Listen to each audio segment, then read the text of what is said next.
Okay, time for another project. It's been a hot minute. Apologize for the lack of content, everybody. Uh, so, as per voted on in my poll that I put out recently, we're working on a Rivarossi UP FEF-3. This is a 90s Redbox era model, which has the RP25 flanges, and will honestly negotiate the lower codes of rail better. This is number 838. I got this engine for an absolute steal of $50, but when I got it, no, well, I can't get the smoke box off, that's fine. But basically, I got it without the smoke box, or smoke box door. It was completely missing this bit. It actually came with a lens decoder installed, and I'm gonna have to fix that crap. And so I just kind of set it aside for the time being. I had some other projects I was working on, namely a little brass locomotive that I'm going to get to eventually. I might have already gotten to it by this time. I don't know, whenever this uploads. But regardless, I decided to start taking this thing apart and service it and get it running again. So it does run. Currently, all the original electronics and like the motors installed and everything. But obviously, considering where I'm at, I wanted to convert this engine over to DCC. And replace all the broken missing bits. So I've already done that with the smoke box front, as you can see. It's been replaced with a original AHM Rivarossi part. This will get obviously repainted. I'm planning on completely redoing at least the smoke box and firebox in graphite instead of the silver to match with the rest of my fleet. I might leave it alone, I don't know yet, but that means I gotta find silver paint for the front.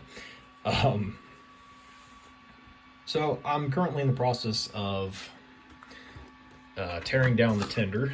Tender is going to house only the speaker and the backup light, which is going to go in the rear, obviously. Maybe a tail light too. I did drill that out just for kicks to see what it looks like. Beyond that, there's nothing else going in here. Opening these things is a pain. I'll get into more detail on that at some point soon. So yeah, there's that. As for the locomotive, all of the rest of the electronics, the decoder, and everything is going to be up in the engine. There's going to be a keep alive. I'll probably buy a pretty sizable one. I think I'm going to end up using a Tsunami 2 decoder in this. I haven't quite made up my mind yet, but it's likely going to be Soundtracks just because I've had more experience with them. I'm kind of holding out on getting a TCS decoder until I start working on my 611, which is apparently bottom of the barrel. Nobody likes 611, at least according to my poll. But I'm thinking about decoder's probably going to go somewhere in here. I did not know this removed, by the way. This is genius. Decoder's going to go probably in this area. I might end up swapping the speaker out for something smaller. I do have one smaller speaker, but everything else that I have is 28mm speakers. I got these for about $1.60 a piece on eBay, which is funny because they shipped Amazon. I've never seen that happen before, but yeah, so this is what's going to go in the tender, right in there. I got to drill some holes and do some things about the weight too, but we'll get to that in a bit. In fact, if I get lucky, there might even be enough space to put this inside the locomotive, because it is smaller than the diameter of the engine, but that means I have to make a custom enclosure and all that, and could mount it like this, height-wise, and I'll probably just go in the tender just to make my life easier. So, easy access to the decoder through this dome. I did also debate putting a speaker in the dome too, and just leave all the sound in the engine, but I think I'm just gonna leave this alone for the time being. It's gonna get full complement of lights, obviously. It's gonna have headlight and Mars lights. Class lights I'm not gonna light up. I already swapped those out for Cal scale detail parts, which drastically improves the appearance of this engine. I'm not going to mess with putting a more realistic bell hanger on there. The bell has been removed. I've also started fabricating the plug connection between the engine and tender. The other thing that I can think of is I'm probably going to swap out the whistle, because I don't really like how plasticky that looks and toy-like. Got to replace some stanchions here. And also we're missing the power reverse. You can see where the hole is right there that I drilled out, and that gonna eventually either 3D print apart or buy the cow scale bit that goes in there. So really excited to have an FEF-3 in the fleet, even if it is one that's gonna need a little bit of TLC. I'm glad to have one. So going back to the tender, the biggest thing that's going to change with this, and this is probably going to be the hardest part, is I'm going to convert this over to the oil version, because what I model in the 1950s, since I model 1950s anyway, and even if I was doing 40s, the FEF-3s were all converted over to oil by 1945, 46, somewhere in that range.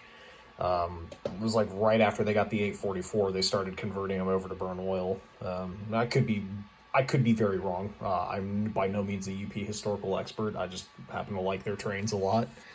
So the idea is to completely cut out the coal load in the tender, and also add the toolbox looking thing on the side here, which means this little bit's probably going to have to go, which yeah, the surgery that I'm going to end up having to do to this thing is pretty extensive. Yeah, I don't know. I mean, if it's not worth the effort, I might just end up leaving the coal load in. I'm not 100% sure yet. I might just say screw it and leave it alone. So yeah, I don't know yet. We'll it's kind of a wait and see basis, but for the time being, at least want to work on getting the speaker situation figured out for the tender. I will probably end up repainting the entire locomotive, if I'm being honest. I know I talked about at least doing just the firebox and smoke box, but the fact that I'm going to have to nip off all this coal bunker detail, I'm going to have to repaint that, and I already tested some True Color paint, True Color Black. That's what I'm using for these. And it doesn't quite match. That's actually what's on this handrail here. It's kind of hard to see on camera, but it is not a good match for the Rivarossi colors. So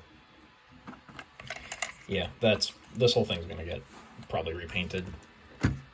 As for the electronics as well, the motor, this is the motor that I'm gonna swap out for the 3-pole motor that's in here.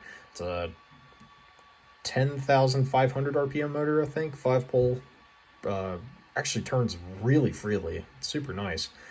Should give this thing plenty of go, or get up and go, good top speed. My only question is, can I get it to fit in the exact same spot that the regular motor is, or am I going to have to do some surgery to the chassis to get that to fit as well? I don't know yet. So yeah, I think I'm going to start working on getting all this stuff disassembled. At least do the tender first. Don't know about the locomotive yet. I haven't quite decided what I want to do there. Yeah, so that's the kind of the project as it stands. So stick with it, and we'll hopefully have a really nice looking working model by the end of this.